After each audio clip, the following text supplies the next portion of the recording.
My work is in communities.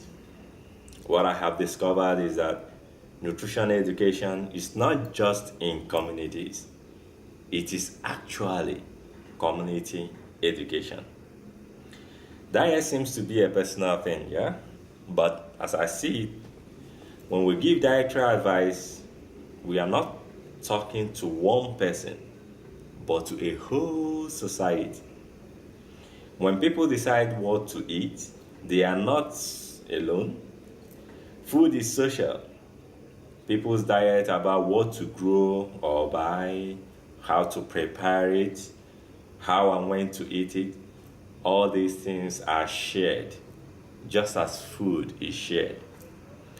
In my experience, what matters is that all the people concerned have a voice, all age groups, men and women, and that many are involved directly in promoting change.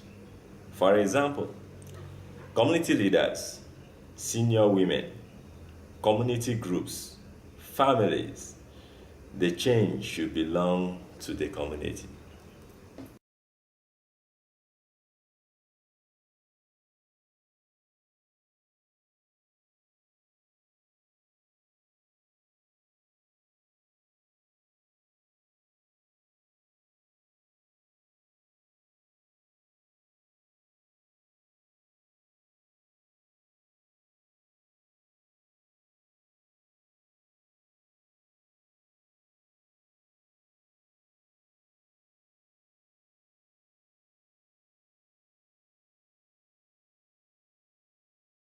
In our school, nutrition education is extracurricular, so it's more real than other school subjects.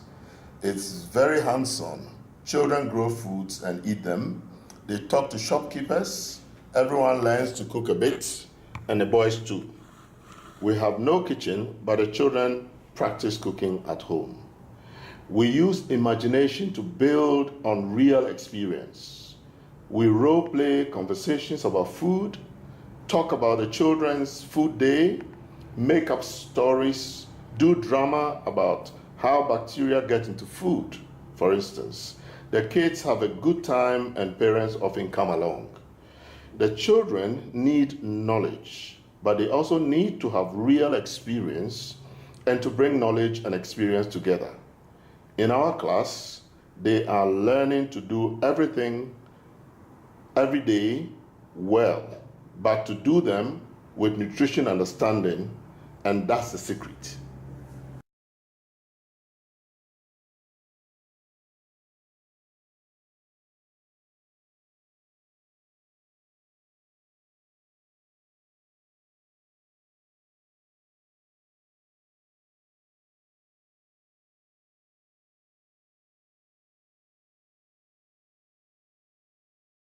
In my clinic one day, we received some ministry leaflets on breastfeeding. The first mother to arrive picked one up, but she couldn't read well, so I explained it. I was thinking, how can I do this for everyone? There just isn't time. Later, I heard a voice outside the door. She was explaining the leaflet to her friends. I realized this was the answer. The mothers are the messengers. So now every month we practice explaining. I explain to the mothers and they explain back to me and to each other. When I give out a leaflet, I ask them to explain it to someone else at home and then pass it on. They all have an audience back home. I think this is more than just spreading the word. The real education is not only having the knowledge, but being able to educate your own friends and children.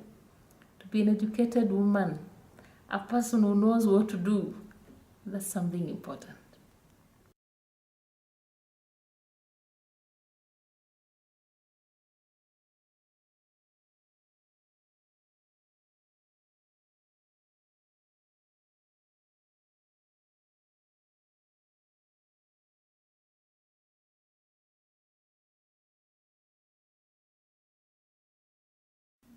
I'm in a multi-sectoral team. I work in one rural area and one semi-urban.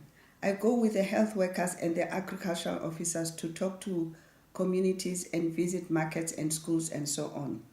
It's not easy to bring in the nutrition focus. The big challenge is variety. People think that food is maize and maize is food. They don't value fruit and vegetables. This includes my own colleagues. They call me DD because I'm always talking about dietary diversity. On the other hand, ordinary people have a lot of experience. Farmers know about the local foods and how to grow them. Old people remember foods they used to eat. To be honest, I don't know the nutritional value of many traditional foods. I have to find out. In the town, the mothers know prices and how to tell the quality of foods in the market. What they don't know is how to judge new foods in the supermarket. They have no rules or experience. I can't always help them. Even if their labels, it's difficult to translate them into practical advice. They all ask good questions about the economics and the practicalities. As they say, if we feed all the eggs to the babies, where will the new chickens come from? And what's the answer to that? We all need new knowledge, but we also have knowledge and experience to give each other if we can only work out how to do it.